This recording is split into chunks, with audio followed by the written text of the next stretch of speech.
Hi everyone, welcome to our video on using the half angle formula to find the exact value of some trig functions with their half angles, given some information. So that given information is the beginning here. It says let sine of x equal -1/3 with pi less than x less than 3 pi over 2.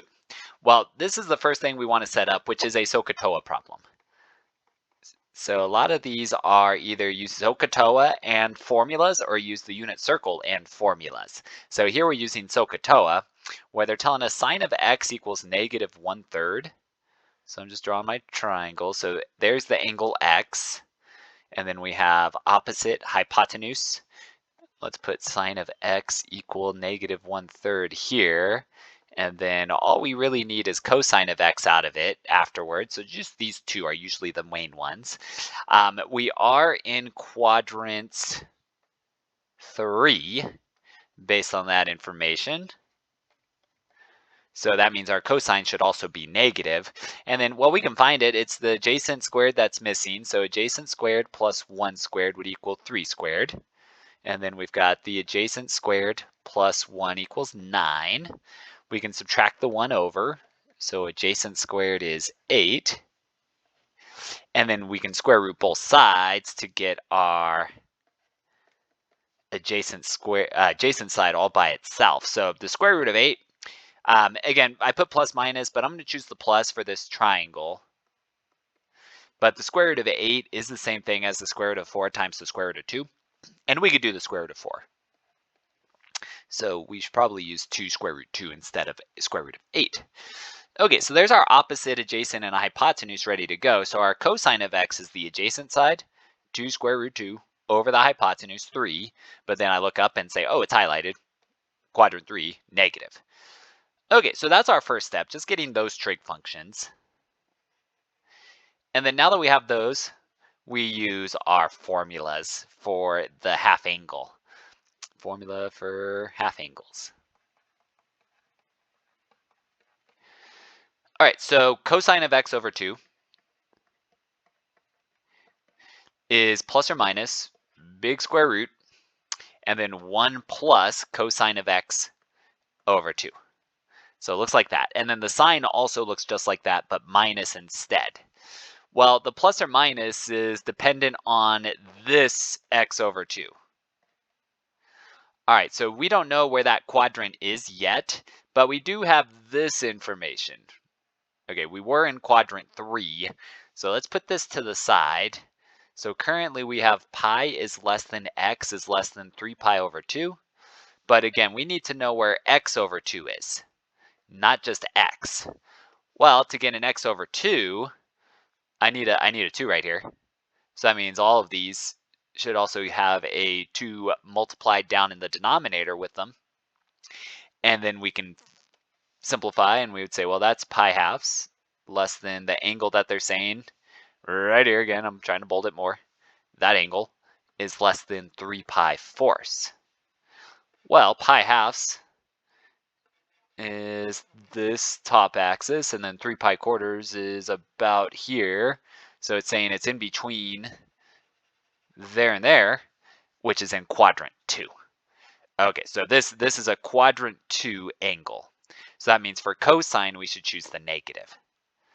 Okay, so a little bit more work than just a regular old number, but now at least we've got it. And then now we'll proceed with the rest of the problem.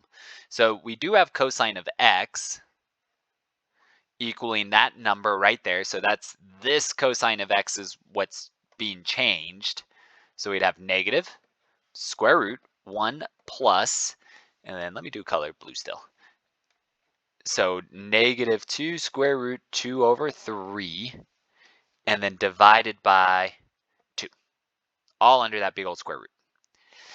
All right, and then now that we have this set up, I'm going to multiply both of these by that denominator there that I see, that 3, so we can get rid of the complex fraction. Okay, so now it becomes negative square root. This 3 does distribute. And then notice we do have a plus and a negative, so let's change that to a minus as well in this step. So 1 times 3 is 3. Positive and a negative is minus. The 3 and the 3 cancel, so 2 square root 2 is left over. And then down below, 2 times 3 is 6. Okay, so it looks something like that in this problem. Okay, now moving on. This might be a final answer. They might want us to rationalize that denominator. So for instance, this is the same thing. Let me put it to the side. So we do have negative. Remember, the square root breaks apart the fraction into those pieces, like so. So they might want us to multiply by that square root of 6, which would, so square roots multiply each other. So that means this would be a 6 inside of there, because that is the square root of 6 being merged into another square root. So that means we could distribute this also and get a different final answer where we have, or not a different, but the simplified answer, negative square root. 6 times 3 is 18. And then 6 times 2 is 12. Square root 2 all over. The square root of 6 and the square root of 6 is just 6. Okay, so that's what that could look like as a final answer, all simplified out for us. All right, so now let's see the next step. All right, so we did the cosine of x over 2. Now we're doing the sine of x over 2. So the sine of x over 2, what's good about it is we did most of the preliminary work. Remember, it has this pretty much the same formula as the cosine, except it's 1 minus the cosine of x over 2, like that. And then still we're in quadrant 2, so this angle is still the same quadrant 2 angle. Sine is positive in quadrant 2. And then we're still subbing in the same cosine of x that we had from our SOH CAH TOA. Okay, so that's still there as well. Okay, so let's set that up, and we would have positive square root 1 minus, and then we do have the negative 2 square root 2 over 3, and then all divided by 2. All right, so it looks like that. And then this is where I'm going to go and highlight in pink. So this right here, before the purple got introduced, it is the same as this, except the sign in the middle is different. That's the only thing. Okay, so this negative and that negative would become a plus, but otherwise all of the work would have been the same. So that means our sine of x over 2 is the same as this answer right here, but keep it positive in the front of the square root, and then change that minus into a plus. Okay, so square root 18 plus 12 square root 2 over 6, like that. Okay, so that is the same answer, almost, just a little bit of a sign change, and there we go. And let me label it. There's the sine of x over 2, and here's the cosine of x over 2. Okay, so that's both of them. Now, those are the main ones. If they're asking for tangent of x over 2, so we did have a formula for it, but I think it's very rare that they're going to ask for it. Okay, so the tangent of u over 2, I mean, you could use one of those formulas. I would still use this sine over cosine. Remember, tangent's always sine over cosine anyway, except it just needs to be simplified a little differently in this problem. Okay, so I'm a little low on room. I'm going to put it to the right here.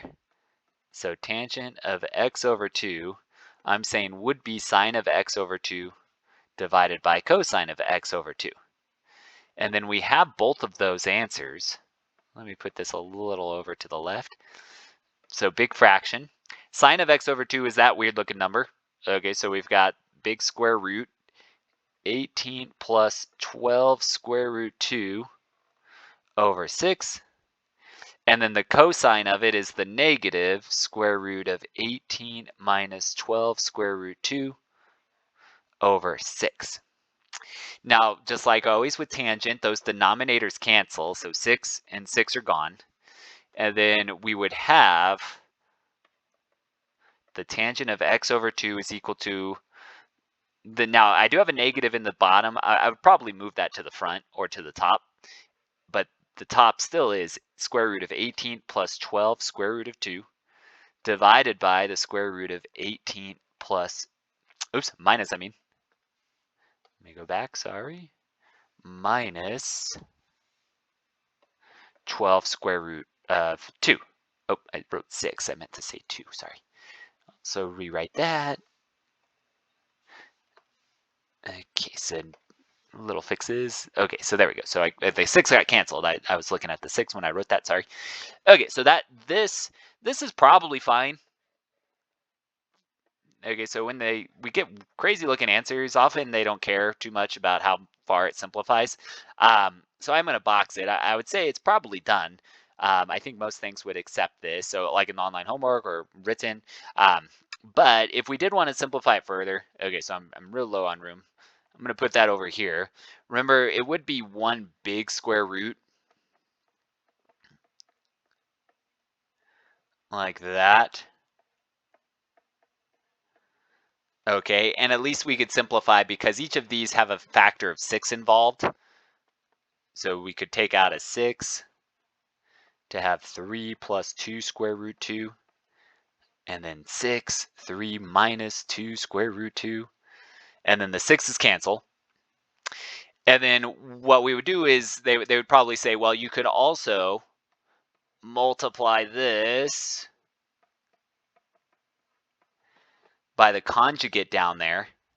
Okay, so this is all scratch work and probably not needed. So you can maybe have stopped the video already. Okay, but I'm just putting this scratch work. Okay, and I'm doing a little quick and a little messy, but to get it done with. Well, what does happen here that is nice is the numerator is the same thing times itself squared. It's still under a square root. So that means that square root and that square would cancel. And then in the denominator, 3 times 3 is 9, and then we would have the two middle terms zero out when we FOIL, but then 2 times 2 is 4, times another 2 is 8. 9 minus 8 is 1. That simplifies really nice here. The square root and the square cancel, and then we don't need to write a 1 underneath. So it simplifies into this. Okay, so our tangent of x over 2, so the negative is still there, negative 3 plus 2 square root of 2. Okay, so it does simplify pretty nice, but it does take some extra arithmetic and algebra rules to break it down. All right, so I don't think they asked for it too much though, so that's why I was going a little fast over there. I wasn't too concerned. The sine and the cosine are the main ones. Okay, so but that is finding the exact value. So remember, if they ever give you a trig function just equal to something random, like they did at the start of this problem, it's SOH CAH TOA. And then afterwards, you probably have to do something with it, especially as we go further with trig. All right, but if you do have questions, please let me know. Otherwise, thanks for watching, and I'll see you again next time.